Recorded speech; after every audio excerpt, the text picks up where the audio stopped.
नमस्कार, आप देख रहे हैं IIT उन्मेष, जहां हर सप्ताह हम आपके लिए लाते हैं देश दुनिया की सबसे ताजा और अहम खबरें। मैं कनिका और आज हमारे के इस विशेष साप्ताहिक बुलेटिन में हम आपके लिए लाए हैं राष्ट्रीय, अंतर्राष्ट्रीय, व्यापार, खेल और एंटरटेनमेंट जगत से जुड़ी खास खबरें। तो आइए शुरुआत करते हैं आज की खबरों से। सबसे पहले राष्ट्रीय समाचार।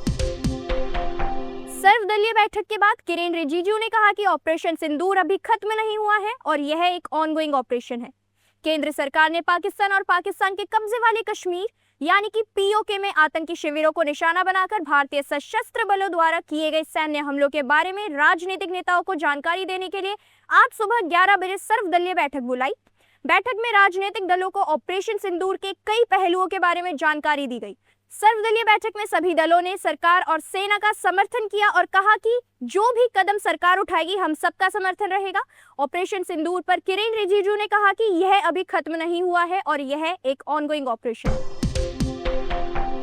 अब बढ़ते हैं अगली खबर की ओर। राष्ट्र विरोधी और फर्जी खबरों पर कसे लगाम। गृह मंत्री अमित शाह ने सीमावर्ती राज्यों को दिए निर्देश। अपनी धरती से संचालित आतंकी कैंप पर भारत की एयर स्ट्राइक से पाकिस्तान बौखलाया हुआ है। इस बौखलाहट में ही उसने LOC यानी नियंत्रण रेखा से सटे भारतीय गांवों पर फायरिंग और तेज कर दी है। भारत भी हर हालात से निपटने के लिए तैयार है। हालांकि भारत ने पाकिस्तान को ये पहले भी बताया है कि हमने सिर्फ आतंकी ठिकानों को ही निशाना बनाया है। पाकिस्तान से जारी तनाव के बीच केंद्रीय गृह मंत्री अमित शाह ने सीमावर्ती राज्यों को खास निर्देश दिए हैं। अमित शाह ने ऐसे सभी राज्यों से सतर्क रहने की बात कही है। अब बढ़ते हैं अंतर्राष्ट्रीय जगत की ओर। पाकिस्तानी सेना पर बलूच विद्रोहियों का 24 घंटे में दूसरा हमला। रिमोट से उड़ाई गाड़ी, 7 जवानों को मारने का दावा। बलूच विद्रोहियों ने एक बार फिर पाकिस्तानी सेना पर हमला किया है। बीते 24 घंटे में पाक सेना पर बलूचों का यह दूसरा बड़ा हमला है, जिसमें 7 सैनिकों को मारे जाने का दावा किया गया है। यह हमला बोलान के माचकुंड में किया गया। बलूच लिबरेशन आर्मी की स्पेशल टेक्टिकल ऑपरेशन स्क्वाड ने पाकिस्तानी सेना के वाहन को निशाना बनाकर हमला किया। पाकिस्तानी सेना की गाड़ी को रिमोट से उड़ा दिया गया। यह हमला उस समय किया गया जब पाकिस्तानी सेना मिलिट्री ऑपरेशन की तैयारी कर रही थी। इस हमले में 7 पाक सैनिकों की मौत की बात कही गई है। भारत द्वारा पाकिस्तान पर किए गए एयर स्ट्राइक पर बोले अमेरिकी राष्ट्रपति ट्रंप, उम्मीद है भारत पाकिस्तान जल्द ही समाधान निकालेंगे। तेजी से बढ़ते तनाव के बीच अमेरिकी राष्ट्रपति डोनाल्ड ट्रंप ने दोनों देशों से संयम बरतने की अपील की है। उन्होंने कहा कि यह स्थिति बहुत ही भयंकर है और उम्मीद बताई कि दोनों देश जल्द शांतिपूर्ण समाधान निकालेंगे। भारतीय सेना द्वारा पाकिस्तान के कब्जे वाले कश्मीर POK में 9 आतंकी ठिकानों पर मिसाइल हमले के बाद राष्ट्रपति ट्रंप का यह बयान आया है।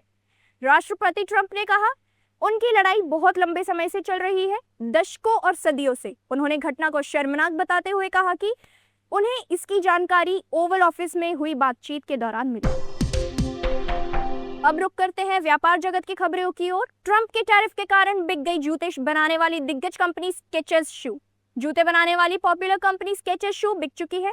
इसे करीब 9 अरब डॉलर में बेचा गया है, जिसे निवेश फर्म 3G कैपिटल खरीद रही है। यह डील अमेरिकी राष्ट्रपति डोनाल्ड ट्रंप की ओर से विदेशी माल पर लगाए गए टैरिफ के व्यापारिक असर को लेकर बढ़ती संदेह के बीच आई है। फैक्ट्स एंड डेटा के अनुसार स्केचर्स का करीब 15% रेवेन्यू चीन से आता है। ऐसे में ट्रंप के टैरिफ का असर इस कंपनी पर पड़ा। 25 एयरपोर्ट बंद, 400 से ज्यादा उड़ानें कैंसिल। पाक के पलटवार से निपटने के लिए भारत तैयार।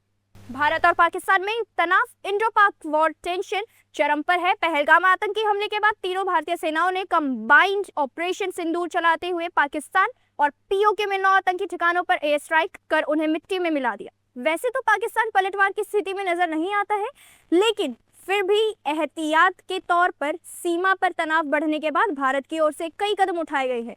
इनमें देश के उत्तरी और पश्चिमी हिस्सों में करीब 25 एयरपोर्ट्स को अस्थायी रूप में बंद करना भी शामिल है। अब खबरें खेल जगत से। रोहित शर्मा ने टेस्ट क्रिकेट से संन्यास लिया। भारत के स्टार क्रिकेटर रोहित शर्मा ने टेस्ट क्रिकेट से संन्यास ले लिया है। अब से कुछ देर पहले उन्होंने इसका ऐलान किया है। रोहित शर्मा ने इंस्टाग्राम पर स्टोरी डालकर यह जानकारी दी। रोहित ने पिछले साल T20 वर्ल्ड कप जीतने के बाद इस फॉर्मेट को अलविदा कह दिया था। टेस्ट से संन्यास के बाद अब वह केवल वनडे फॉर्मेट में ही नजर आएंगे। इससे पहले खबर आई थी कि BCCI ने रोहित शर्मा को टेस्ट की कप्तानी से हटाने का फैसला किया है। IPL 2025 से जाते जाते KKR को भी ले डूबी चेन्नई सुपर किंग्स। आईपीएल 2025 में चेन्नई सुपर किंग्स की टीम भले ही प्लेऑफ की रेस से बाहर हो गई हो, लेकिन अब हार जीत के साथ दूसरी टीम के खेल बिगाड़ रही है।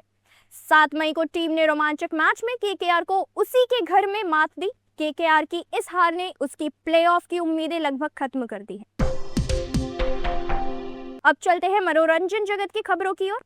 पैन इंडिया प्रोजेक्ट के लिए साथ आने वाले हैं आमिर खान, अल्लू अर्जुन। सोशल मीडिया पर एक तस्वीर वायरल हो रही है जिसमें आमिर खान और अल्लू अर्जुन साथ में नजर आ रहे हैं। ये तस्वीर आमिर के मुंबई वाले घर की बताई जा रही है। इस तस्वीर के बाद ही ये कयास लगाए जा रहे हैं कि अल्लू अर्जुन और आमिर किसी पैन इंडिया फिल्म पर साथ में काम कर सकते हैं। ट्रंप का ऐलान, अमेरिका से बाहर फिल्में बनाई तो लगेगा 100% टैक्स।